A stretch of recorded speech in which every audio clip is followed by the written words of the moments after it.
Fala galera, beleza? Como é que vocês estão? Tudo bem? Espero que sim. Professor Daniel de Geografia, estamos aqui mais uma vez. Vamos lá, o tema da nossa aula hoje, hidrografia brasileira. Galera, vamos ver um pouco da característica da hidrografia do Brasil. A gente já estudou muitos conceitos da hidrografia lá no primeiro vídeo, né, dessa unidade. E agora vamos ver essas características da hidrografia presente aqui no território brasileiro, beleza? Depois também ver algumas das suas bacias hidrográficas. De uma maneira geral, como característica geral, o Brasil ele é rico em rios, mas pobre em formações de lacustres, que são os lagos. Todos os rios, direta ou indiretamente, são tributários do Oceano Atlântico, ou seja, eles desaguam no Oceano Atlântico. Por isso que nós falamos que a característica dos rios brasileiros é que eles são exorreicos, tá? Eles são exorreicos porque eles desaguam ou no mar, ou em um rio que deságua no mar. Há um predomínio de foz em estuário. Foz é onde o rio deságua no mar, e aí estuário é aquela forma que o rio deságua pelo próprio desenho do seu canal.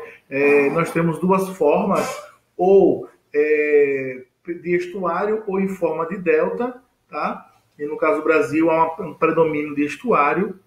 Há um domínio de rios de planalto, isso nos dá um grande potencial hidrelétrico, tendo em vista que grande parte do nosso território brasileiro ele é de planalto. E aí um regime pluvial tropical austral. A maior parte dos rios brasileiros, quase que na sua totalidade, tem um regime de alimentação pluvial, ou seja, as chuvas é quem abastece e regulamenta esses rios. São perenes e de drenagem exorreica, ou seja, desaguam no mar ou em um rio que deságua no mar. Aqui eu trouxe alguns conceitos básicos para facilitar o nosso entendimento. Por exemplo, divisores de água. Eu sei que é um termo que a gente usa muito no nosso dia a dia. Aquele acontecimento foi um divisor de água que separou, que marcou o momento, né, de um lado da minha história e do outro da história, assim por diante. No caso da hidrografia, divisores de água são elementos geográficos que distinguem duas ou mais bacias hidrográficas. É um ponto exato que determina aqui começa uma bacia, aqui para a direita é uma bacia, para a esquerda é outra. Normalmente é um planalto, uma região mais elevada. A bacia hidrográfica, que é o conjunto de terras, ou seja, é a área que é drenada por um rio principal e seus afluentes. Então, o que é uma bacia hidrográfica? É uma região, uma área específica, onde corre um rio e os seus braços, seus afluentes, além das águas subterrâneas. E aí a gente pegou essas áreas e dividiu elas em algumas bacias hidrográficas. Quando a gente fala assim sobre o regime do rio, a gente está falando sobre as variações verificadas entre as cheias e as vazantes. Diversos elementos influem sobre essas variações, como o clima, o relevo, a natureza do solo. Então, o regime dos rios, as variações da cheia, ou seja, até onde vai o curso do rio, as margens, e a sua velocidade. Então, tudo isso depende da quantidade de água, que depende da chuva, depende do relevo, se ele vai ser mais lento, se ele vai ser mais rápido, e assim por diante. E também da natureza do solo. E a rede hidrográfica é o padrão internacional de drenagem formado por um conjunto de rios. Eu posso chamar de rede hidrográfica ou bacia hidrográfica, não tem problema. E a foz é a desembocadura, ou seja, o final do rio, onde o rio deságua no mar, beleza? E a gente já viu qual é a característica no Brasil de drenagem exorreica. Então, a bacia hidrográfica ou bacia de drenagem de um curso de água é o conjunto de terras que fazem a drenagem da água das precipitações para esse curso de água. É uma área e, como tal, mede 100 km². Então, não é difícil a gente entender a bacia hidrográfica. Existe um rio principal e diversos outros afluentes. Naquela área determinada, Aquela área específica determinada, nós chamamos ela de bacia hidrográfica, ou bacia de drenagem. E por que, professor, nós temos várias bacias, ou por que a gente divide os rios no Brasil em bacias? Pelo mesmo princípio do que é uma região. Para que a gente regionaliza uma área? Porque regionalizar é dividir adotando um critério. E a partir do momento que a gente divide, fica mais fácil para administrar, fica mais fácil para cuidar, fica mais fácil para estudar e assim por diante. E aí, esse mapa aí é o mapa das bacias hidrográficas do Brasil, lembrando que essas bacias aparecem em quilômetros quadrados. Nós temos aí, ó, Atlântico Leste, Atlântico Sudeste, Atlântico Sul, Atlântico Nordeste Ocidental, Nordeste Oriental, que são as bacias secundárias. Depois vamos lá, Parnaíba, São Francisco, Tocantins, Araguaia, Platina, Amazônica, são diversas as bacias hidrográficas presentes no Brasil. O Brasil é um país riquíssimo em hidrografia, riquíssimo em rios. Lembrando também que faz parte da bacia hidrográfica não só as águas superficiais, mas as águas internas também, os aquíferos e lençóis freáticos. Aqui, pessoal, colocamos apenas uma imagem sobre as características da bacia hidrográfica. Vejam lá, nós temos a nascente, evidentemente, onde o rio vai começar, tá? Essa nascente pode ser normalmente em uma região mais alta. Nesse caso aqui, está mostrando, né, pela imagem, que esse rio nasce do degelo e depois ele vai ser alimentado aí pelos seus afluentes ou pela chuva e assim por diante, beleza? Vejam lá que nós temos um dispersor de água, que é uma região mais elevada, e aí aparece margem esquerda e margem direita. Aí a pergunta é, quando é que é margem esquerda ou margem direita? Porque se eu estiver olhando para a nascente, a direita é um lugar. Se eu estiver olhando para o estuário, para a foz, ou seja, lá para o mar, a direita vai ser no outro lugar. É por isso que quando a gente fala sobre rio, a gente fala sobre nascente, ou melhor, sobre direita, margem direita e margem esquerda, a gente sempre tem que usar o termo amontante ou ajusante. Como assim? Fica na margem direita do rio amontante, ou seja, eu estou olhando para a nascente. Olhando para a nascente, amontante, está na margem direita, então é um lugar específico. Mas se eu falar assim, ó, está à margem direita do rio ajusante, ou seja, eu estou virado para a foz, onde o rio vai desaguar, e aí eu falo que a margem direita é essa. Então, tudo depende do referencial. Se eu estou a montante ou a jusante, ou seja, se eu estou virado para a nascente ou se eu estou virado para a foz. Tranquilos, beleza? E aí ele tem outras questões. Os afluentes, que são os braços dos rios, outros rios que alimentam esse rio principal. Nós temos o curso superior, que é a parte mais alta do rio. Nós temos o curso médio e o curso inferior, ou seja, mostra as quedas, os desníveis que esse rio vai tendo no seu percorrer, no seu caminho. A gente vê muito isso e bem isso no Rio São Francisco. Nós temos o alto, o médio e o baixo São Francisco, expressões que a gente usa muito, beleza? E vejam que existem esses desníveis, essas quedas d'água aí. Então, a depender de onde se encontre essa queda d'água, é uma região boa para a geração de energia elétrica. Tá? Aqui só para a gente ver também a margem direita, a margem esquerda. A margem direita, a montante ou a jusante.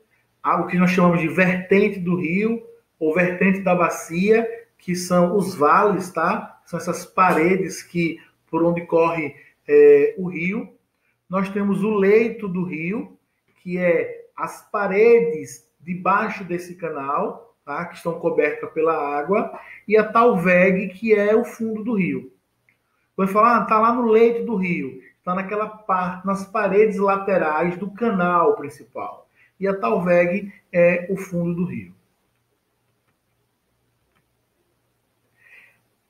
Aqui nessa imagem, na esquerda de vocês, nós temos uma foz em estuário.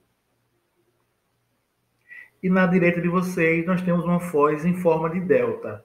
Há uma ramificação. O rio ele não consegue chegar ao mar pelo seu próprio canal, né, no formato do seu canal, e aí ele começa a se ramificar. Tá? Nós chamamos isso de delta, e no lado esquerdo nós chamamos de estuário.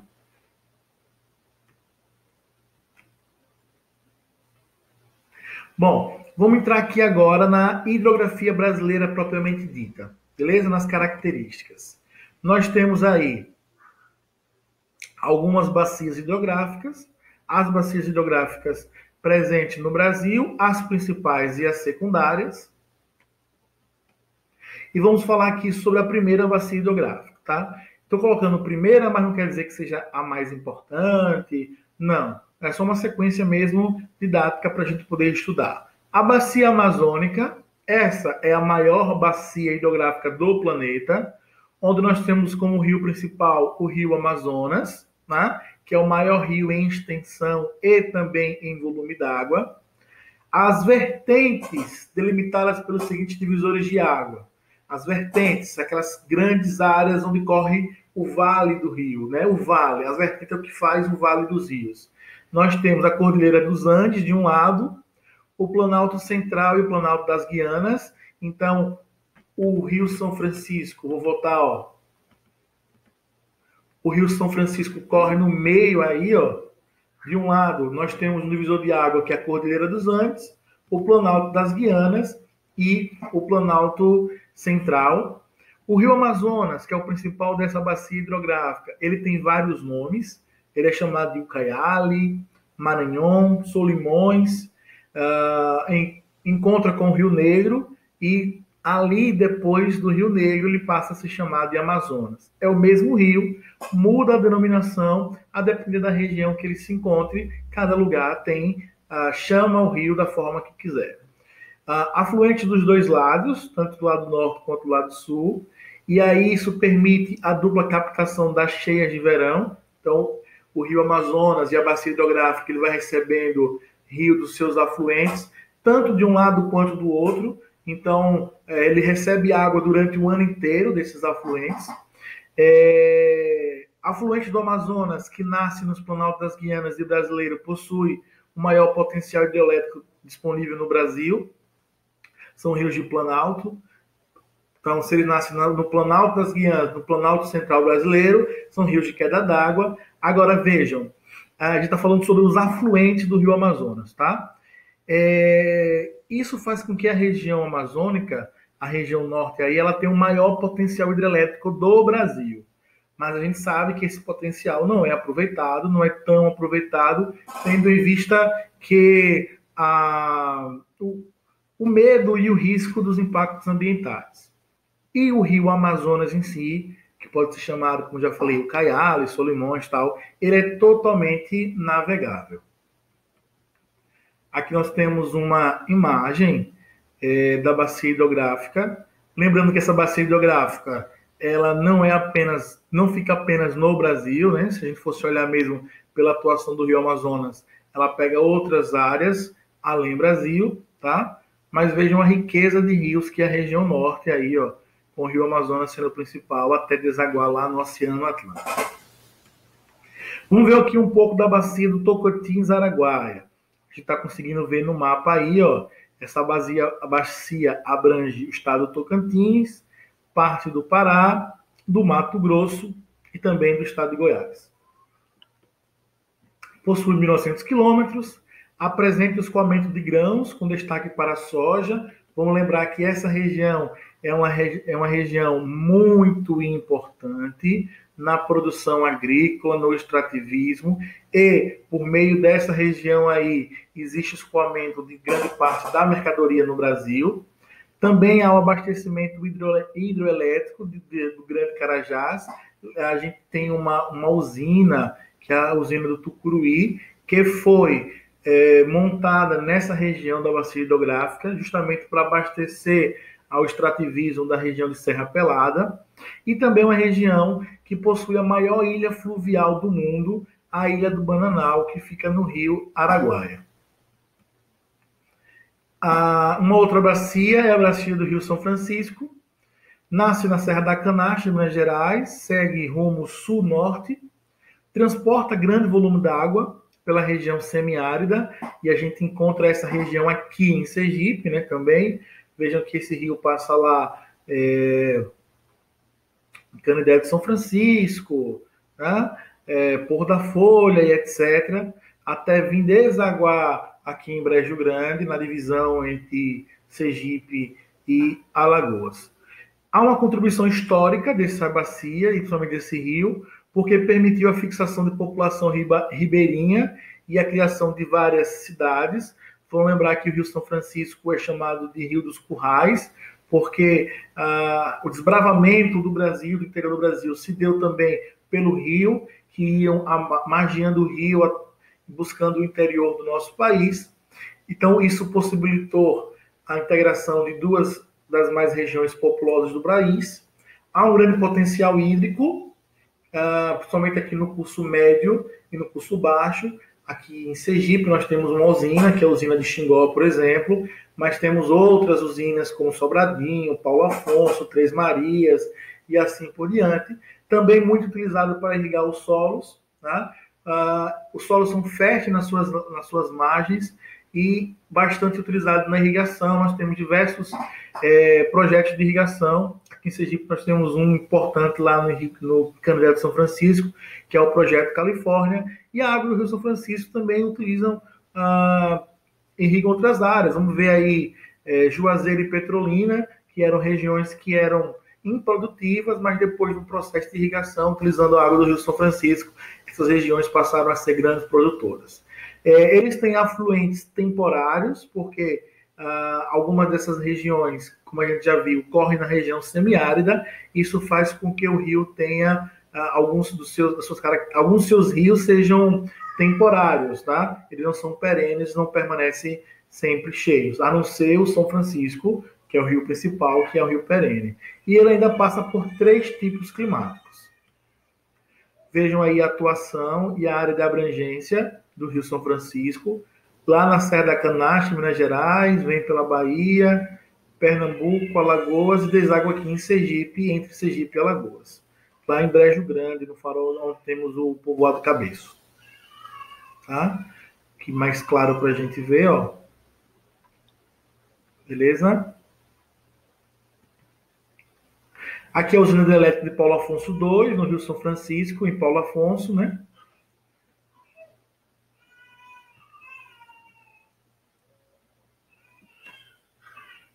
Imagem dos cânions, onde o Rio São Francisco passa. Os cânions lá de Xingó.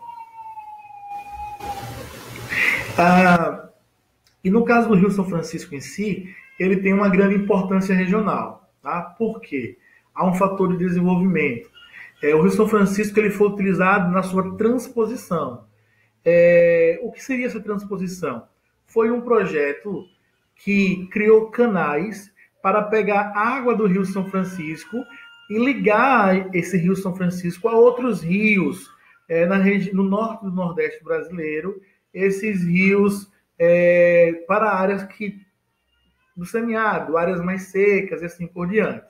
Claro que foi um projeto bastante criticado pelos ambientalistas. Por quê? Porque a gente está pegando água de um rio e levando a água desse rio por uma região semiárida.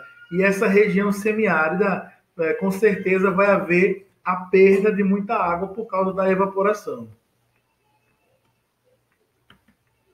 Tá? Acabei passando errado aqui. Então, há uma discussão muito grande sobre a importância da transposição. Tendo em vista que a água que foi levada de São Francisco, ligando ao Rio Piranhas, ligando ao Rio Parnaí e Paraíba, ela vai chegar nas áreas menores? Ou seja, ela vai chegar no pequeno proprietário? Provavelmente não. Quem vai ter condições de pegar a água desses rios e fazer a irrigação para outras áreas? Apenas os grandes proprietários. Tranquilos, pessoal?